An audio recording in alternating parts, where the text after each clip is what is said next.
दोस्तों नमस्ते। आज का जो जजमेंट है वह है पीसी एक्ट यानी प्रिवेंशन ऑफ करप्शन एक्ट 1988।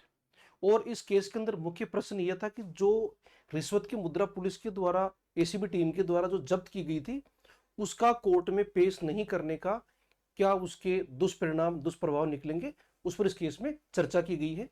इस केस में दो बिंदु हैं।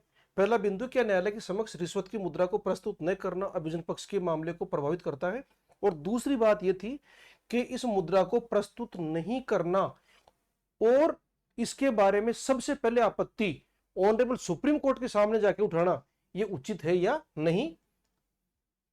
केस का नाम है Raj Bahadur Singh versus state of Uttarakhand, supreme court 2026 और मार्च 2026 का जजमेंट है। और ये इस केस की आपके सामने जो है राइट साइड में ये बेंच है इसकी। तो इस बेंच ने जो डिसीजन दिया था, इस केस के पीछे के फैक्ट्स क्या हैं। राज बहादुर सिंह जो था वो एक्साइज डिपार्टमेंट का कांस्टेबल था और इसके ऊपर 500 रुपए की रिश्वत लेने का चार्ज था।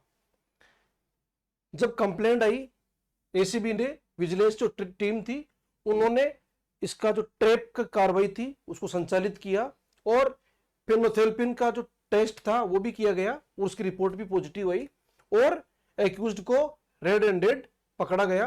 पकड़ने के बाद में ट्रायल चली और इसको कन्विक्शन कर दिया गया। इसका जो कन्विक्शन था ट्रायल कोर्ट का, ये हाई कोर्ट के द्वारा भी अपहेल्ड रहा। ऐसा कैसा रहा, हाई कोर्ट ने इसके अंदर कोई चेंज नहीं किया।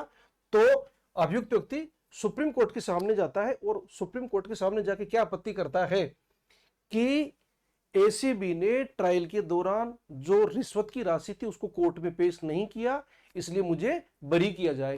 तो ऑनरेबल सुप्रीम कोर्ट ने कहा कि केवल और केवल जो रिश्वत की राशि थी उसका नॉन प्रोडक्शन आपके मामले को समाप्त नहीं कर देता, और खासकर जब प्रॉपर रिकवरी हो, प्रॉपर फिनोल्थिन टेस्ट किया गया हो और विटनेस हो यहां पर जिनकी जो गवाही थी वो सफिशिएंट थी अपराध को साबित करने के लिए। तो ऐसे मामले में अभियुक्त का एक मात्र ऑब्जेक्शन कि रिश्वत की मुद्रा पेश नहीं की गई, मुझे बरी किया जाए, उचित नहीं है। और ऑनरेबल सुप्रीम कोर्ट ने हाई कोर्ट का जो आदेश था, जो निर्णय था, उसको बरकरार रखा, अर्थात अभियुक्त की सजा को बरकरार रखा। तो दोस्तों यह था नॉन प्रोडक्शन ऑफ मनी के आधार पर तर्क वितर्क और ऑनरेबल सुप्रीम कोर्ट का जजमेंट। नमस्ते दोस्तों।